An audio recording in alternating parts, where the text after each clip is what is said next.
जय सत्यनारायण स्वामी जय।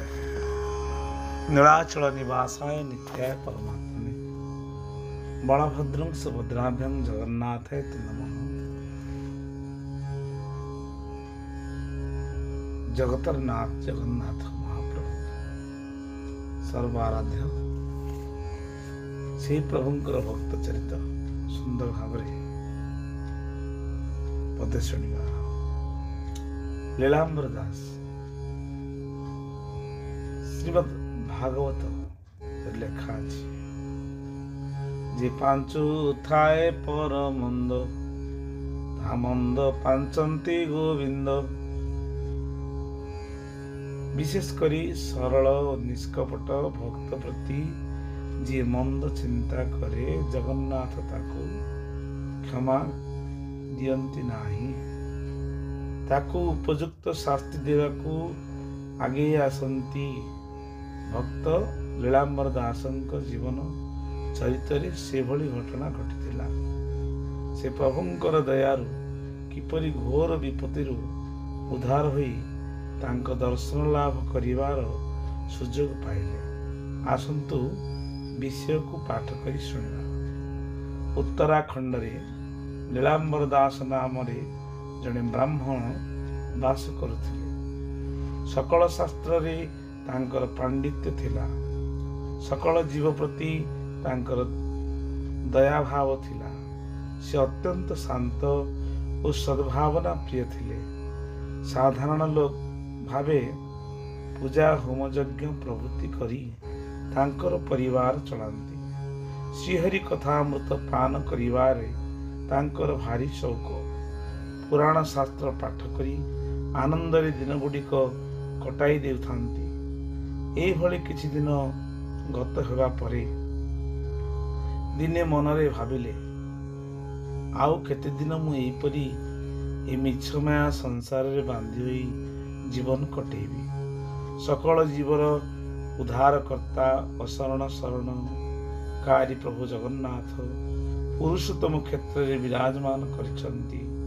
थरे जाई तांको दर्शन करी ए चर्म चक्षु को पवित्र करंती नहीं। मनरे एक कथा स्थिर करी लुगापटा सजाड़ी गंठिली प्रस्तुत कले लीलांबर। श्री जगन्नाथ को मने मने स्मरण करी श्रीक्षेत्र अभिमुखे यात्रा आरंभ कले।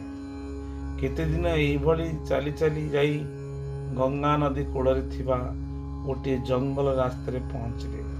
से जंगलटी प्राय 5 कोश हेब। लीलांबर दास जगन्नाथ को स्मरण करी जंगल रास्ता रे चली थांती। केते घंटा परे लीलांबर दास जंगल पार हुई जाऊ जाऊ गंगा नदी कूल पहुंचले। देखिले वर्षा दिन हेतु नदी बढ़ी एकूल सेकूल खाऊची।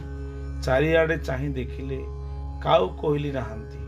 संपूर्ण निछाटिया स्थान।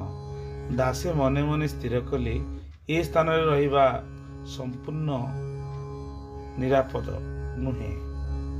ए स्थान रे रहिबा निरापद नुहे। दिन थाउ थाउ नदी पार होई से पारिबु गले जाई रक्षा। यह भाभी चारिआड़ को लक्ष्य कले। से देखिले बहु दूर रे नदी गर्भरे जड़े नाउरिया नाव खटाउछि आ माछ धरुछि। नाव खटाई माछ धरुछि। लीलांबर दास मनरे साहस आनिले जे नाउरिया को उच्च पाटी करी डाकिले, हो हो तराई भाई तुम नाव टिके कूल को आण। मते एपटरू सेपट को पारी कर दियो। तुमर धर्म हेब। मु तुमर जहाँ पारिश्रमिक हेब निश्चित देवी। नाउरिया लीलांबर दास डाक शुणी चारिआड़ को चाहि देखिला। किए केउंठी नाहांती। मनरे भाबिला जहाँ हेउ मते भल सुजोगटे मिलिला। मु पथिक को डंगारे बसाई आनी ताठारू गंठिली छड़ाई रखी गभीर जल ताकू नदी गर्भ को पेली देवी। से गंठिली जहाँ धन थिबो मु सेथिरे दिना केते चली जीवी। यह भाबी नदी कूल आड़कू ता डंगा बहिବାକୁ ଲାଗିଲା। लीलांबर दास ମଧ୍ୟ ମନେ ମନେ ବହୁତ ଖୁସି ହୋଇଗଲେ। ଧୀବର କୂଳରେ ନାବ ଖଟାଇ ଦାସକୁ ପଚାରିଲା, ହଉ ଗୋସାଇଁ, ମୁଁ ତୁମକୁ ନଦୀ ପାର କରିଦେଲେ ତୁମେ ମୋତେ କ'ଣ ଦେବ? ଲୀଳାମ୍ବର ଦାସ କହିଲେ, ମୁଁ ତୁମର ଉପଯୁକ୍ତ ପାରିଶ୍ରମିକ ଦେବି। ତରାଇ ଲୀଳାମ୍ବର ଦାସକୁ ବସାଇ ନାବ ବାହିଲା। ସେ ନଦୀର ଅପର ପାର୍ଶ୍ୱକୁ ଡଙ୍ଗା ନ ନେଇ ନଦୀର ମଝି ଅଞ୍ଚଳ ଗଭୀର ଜଳକୁ ନାବ ଚଲେଇ ସେଠାରେ ପହଞ୍ଚିଲା। ଲୀଳାମ୍ବର ଦାସ ପଚାରିଲେ, ନାଉରିଆ ଭାଇ, ନାବ ଆର କୂଳକୁ ନ ନେଇ ଗଭୀର ଜଳ ଆଡ଼କୁ କ'ଣ ନେଉଛ? କ'ଣ ମୋତେ ମାରିବ କି? ତରାଇ ଲୀଳାମ୍ବର ଦାସଙ୍କୁ କହିଲା, ଆଜି ତୋର ମରଣ ମୋ ହାତରେ ଦୈବ ଲେଖିଛି। ନାବିକର କଥା ଶୁଣି ଲୀଳାମ୍ବର ଦାସ ପ୍ରମାଦ ପଡ଼ିଲେ। ଭୟରେ ବିକଳ ହୋଇ ଜଗନ୍ନାଥଙ୍କୁ ଚିନ୍ତା କଲେ। ରଖ ହେ କମଳା ବଲ୍ଲଭ, ରଖ ହେ ନୀଳାଦ୍ରି ସୁଲଭ, ବାରଣ ଦୁଃଖ ନିବାରଣ, ବାରିକ ରଖିବ ଶରଣ, ପ୍ରଭୁ ନହିଲେ ସାହା ପକ୍ଷ, ଏ ଦାସ ମଲାଟି ପ୍ରତ୍ୟକ୍ଷ। ପ୍ରଭୁ ଜଗନ୍ନାଥଙ୍କୁ ସ୍ମରଣ କଲେ। ବିଳମ୍ବେ ନାହିଁ ଆଉ କାର୍ଯ୍ୟ, ସତରେ ଆସି ଦେବରାଜ, ଦେଇ କରୁଣା ନାବ ତୋର, ବିପତ୍ତି ସମୁଦ୍ର ଉଦର, ତୁମର ଶ୍ରୀମୁଖ ଦର୍ଶନ, ଉତାରୁ ଯାଇ ମୋ ଜୀବନ। ଲୀଳାମ୍ବର ଦାସଙ୍କ ଏପରି ବିକଳ ପ୍ରାର୍ଥନାରେ ନୀଳାଦ୍ରିନାଥ ମହାପ୍ରଭୁ ସିଂହାସନ କମ୍ପି ଉଠିଲା। ମହାପ୍ରଭୁଙ୍କର ସିଂହାସନ କମ୍ପି ଉଠିଲା। ପ୍ରଭୁ ମାୟାରେ କ୍ଷତ୍ରିୟ ରୂପ ଧାରଣ କରି ଭୃତ୍ୟର ବିପଦ ସ୍ଥଳକୁ ଶୀଘ୍ର ଗମନ କଲେ। ଭାଲ ଦେଶରେ କସ୍ତୁରୀ ତିଳକ, କଣ୍ଠ ଦେଶରେ ରତ୍ନମାଳ, ପୀତବସନ ପରିଧାନ, ବାହୁରେ ସ୍ୱର୍ଣ୍ଣ ବାହୁଟି ଓ ହସ୍ତରେ କାଣ୍ଡ କୋଦଣ୍ଡ ଧାରଣ କରି ଅପୂର୍ବ ସିଂହ ଠାଣିରେ ନଦୀ କୂଳରେ ପହଞ୍ଚିଗଲେ। କାମୁର କଟଙ୍କାରୀ ଉଚ୍ଚ ସ୍ୱରରେ କହିଲେ, ରେ ମୂଢ଼ ତରାଇ, ଶୀଘ୍ର ମୋ ପାଖକୁ ଏ କୂଳକୁ ତୋ ତରଣୀକୁ ଆଣ, ନଚେତ ଜାଣିଥା ଆଜି ତୋର ମରଣ ମୋ ହସ୍ତରେ ହେବ। ତରାଇ ପ୍ରଭୁଙ୍କର ଭୟଙ୍କର କ୍ଷତ୍ରିୟ ରୂପ ଦେଖି ହଡ଼ବଡ଼େଇ ଗଲା।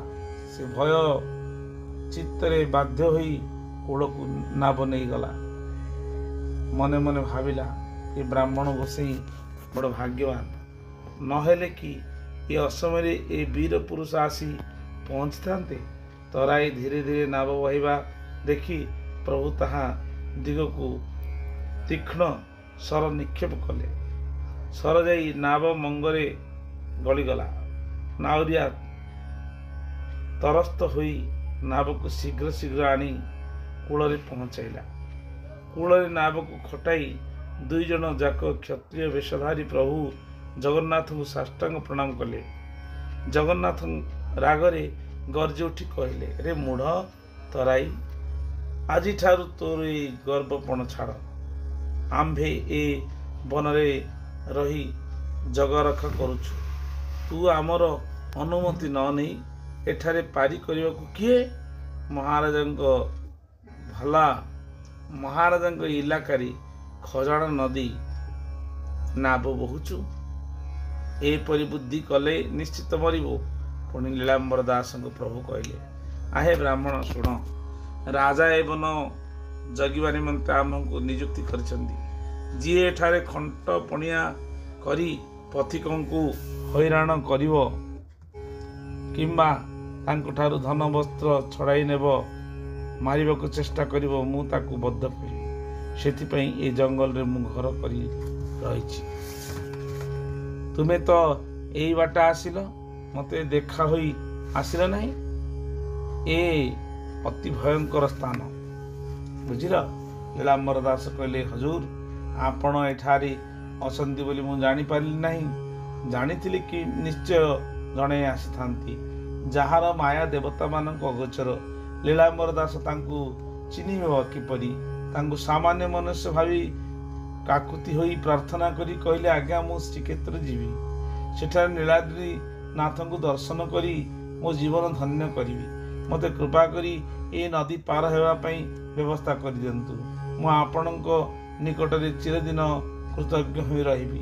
ଲୀଳାମ୍ବର ଦାସଙ୍କ ବିକଳ ପ୍ରାର୍ଥନା ଶୁଣି ପ୍ରଭୁ ଦେବାଧିରାଜ ତରାଇକୁ କହିଲେ, ଶୁଣ ନାବିକ, ବିପ୍ରଙ୍କୁ ନାବରେ ବସାଇ ଏହି ସଳଖରେ ନାବବାହୀ ନେଇ ଆଉ କୂଳରେ ଛାଡ଼। ଯଦି ଏଥିରେ ହେଳା କରିବୁ ତେବେ ନିଶ୍ଚୟ ମୋ ହାତରେ ତୁ ମରିବୁ। ତରାଇ ତୁଣ୍ଡରୁ ଆଉ କଥା ବାହାରୁ ନଥାଏ। ସେ ପ୍ରଭୁଙ୍କୁ ବାରମ୍ବାର ଦଣ୍ଡ ପ୍ରଣାମ କରି ବିପ୍ରଙ୍କୁ ଦଣ୍ଡବତ ହୋଇ ନେଇ ନାବରେ ବସାଇଲା। ଦେଖ କେଡ଼େ ଭାଗ୍ୟ ସେ ମୂଢ଼ ନାବିକ ଲୀଳାମ୍ବର ଦାସଙ୍କ ପରି ସାଧୁ ବ୍ୟକ୍ତି ସହିତ କଟାଳ କରି ମଧ୍ୟ ଚର୍ମ ଚକ୍ଷୁରେ ଜଗନ୍ନାଥଙ୍କୁ ଦର୍ଶନ କରିପାରିଲା। ତରାଇ ନାବକୁ ଶୀଘ୍ର ଭାବରେ ବାହି ନେଇ ନଦୀ ଆର କୂଳରେ ବିପ୍ରଙ୍କୁ ଛାଡ଼ିଲା। ବିପ୍ର ନାବରୁ ଉତରିଲା ପରେ ପ୍ରଭୁ ସେଠାରୁ ଅନ୍ତର୍ଧ୍ୟାନ ହେଲେ। ଦାରୁ ବ୍ରହ୍ମ ଜଗନ୍ନାଥଙ୍କୁ ଚିନ୍ତା କରି ଓ ତାଙ୍କର ନାମ ଗାଇ ନିରାପଦରେ ଲୀଳାମ୍ବର ଦାସ ଭକ୍ତ ଗଙ୍ଗା ନଦୀ ପାର ହୋଇ ସେଠାରେ ଜନବସତି ସ୍ଥାପ କରି ସେ ରାତିକ ପାଇଁ ବିଶ୍ରାମ କଲେ। ରାତି ପାଇ ସକାଳ ହେଲା। ଲୀଳାମ୍ବର ଦାସ ସ୍ନାନ ଶୌଚ ନିତ୍ୟ ଚିତା ତିଳକ କରି ଯାହା ଗଣ୍ଡେ ମୁଖରେ ଦେଇ ପୁନର୍ବାର ଶ୍ରୀକ୍ଷେତ୍ର ଅଭିମୁଖେ ଯାତ୍ରା କଲେ। ବାଟରେ ପ୍ରଭୁଙ୍କ ନାମ ଗାଇ ଗାଇ ଚାଲିଥାନ୍ତି। ଏପରି କିଛି ଦିନ ଚାଲି ଯାଇ ନୀଳାଚଳ କ୍ଷେତ୍ରରେ ପହଞ୍ଚିଲେ। ଦୈବ ଯୋଗକୁ ସେଦିନ ଶ୍ରୀକ୍ଷେତ୍ରରେ ପ୍ରଭୁ ଜଗନ୍ନାଥଙ୍କ ଗୁଣ୍ଡିଚା ଯାତ୍ରା ହୋଇଛି। ପ୍ରଭୁ ବଳଦେବ ଜଗନ୍ନାଥ ତାଳଧ୍ୱଜରେ ରଥ, ମା ସୁଭଦ୍ରା ଦେବଦଳନ ରଥ ଓ ପ୍ରଭୁ ଜଗନ୍ନାଥ ନନ୍ଦିଘୋଷ ରଥରେ ବିଜେ କରିଅଛନ୍ତି। ଲୋକାରଣ୍ୟ ଶ୍ରୀକ୍ଷେତ୍ରରେ ପୁରୀ ଉଠୁଛି। ଭକ୍ତ ମା ମାନଙ୍କର ହୁଳହୁଳି ହରିବୋଲରେ ଧ୍ୱନିରେ ବଡ଼ଦାଣ୍ଡ କମ୍ପି ଉଠିଛି। ଘଣ୍ଟା ଘଣ୍ଟା କୀର୍ତ୍ତନର ଅପୂର୍ବ ଶବ୍ଦରେ ଗଗନ ପବନ ମୁଖରିତ ହେଉଛି। ଦଇତାପତି ସେବକମାନେ ପ୍ରଭୁଙ୍କର ସେବାରେ ତତ୍ପର ହୋଇ ଉଠୁଛନ୍ତି। କଳା ପିଠି ଠିଆ ଥାଏ ତିନି ରଥ ଦୌଡ଼ିକୁ ଧରି